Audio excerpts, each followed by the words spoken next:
महाराज की जय। हर हर महादेव।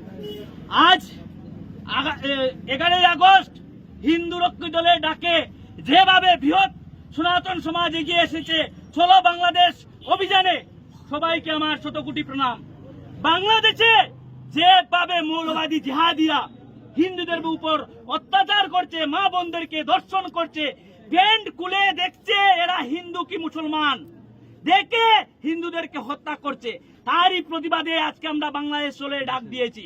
আজকে আমরা বাংলাদেশে যাব, গিয়ে বাংলাদেশকে পুনরায় ভারতের সঙ্গে মিশিয়ে দিব, যাতে অখণ্ড ভারতে পরিণত হয়। বাংলাদেশ ভারতের অংশ ছিল, এটা বললে চলবে না। অনেক মানুষ আছে আমাদেরকে বলে যে বাংলাদেশ হয়েছে, কি হয়েছে, বাংলাদেশ নিয়ে প্রোটেস্ট করার কি প্রয়োজন।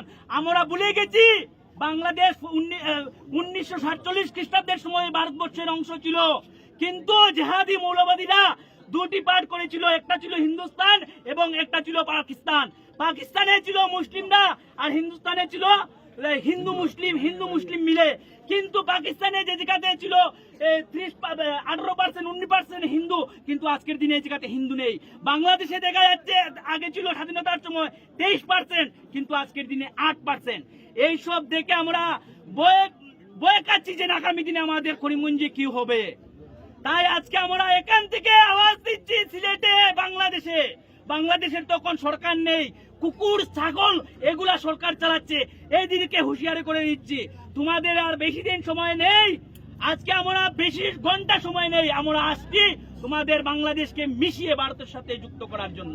জয় শ্রীরাম, গুরুজি মহারাজ কি জয়।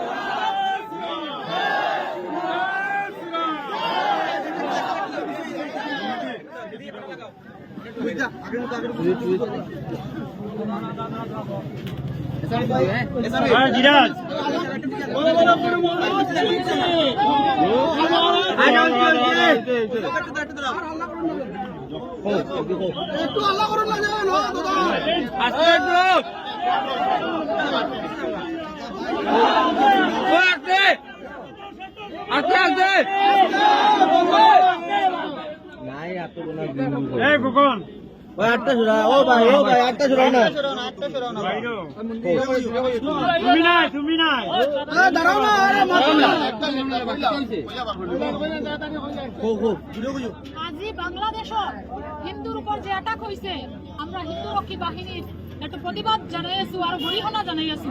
আর আমি আজি বাংলাদেশে হুঁশিয়ার করে দিব লাগিছো যে আগন্তুক দিন আমার হিন্দুর উপর যদি কোনো অ্যাটাক হয়ে আছে, আমরা চুপ থাকিব নোৱাৰিব, আমরা আগত পাল্টা অ্যাটাক করিব। আর হুঁশিয়ার করে দিছো বাংলাদেশ সরকারে, যিমান করিছো হিন্দুর অ্যাটাক ইমান বন্ধ করে স্টপ করিব। আগন্তুক দিনত যদি একটা হিন্দুর মন্দির ভাঙে আর কোনো একটা অ্যাটাক হয়েছে, আমরা ভারত থেকে আমরা বাংলাদেশ যাইব এবং পাল্টা আক্রমণ করিব। বাংলাদেশ চুরে সরকার হুঁশিয়ার হুঁশিয়ার, চুরের দেশ হুঁশিয়ার হুঁশিয়ার।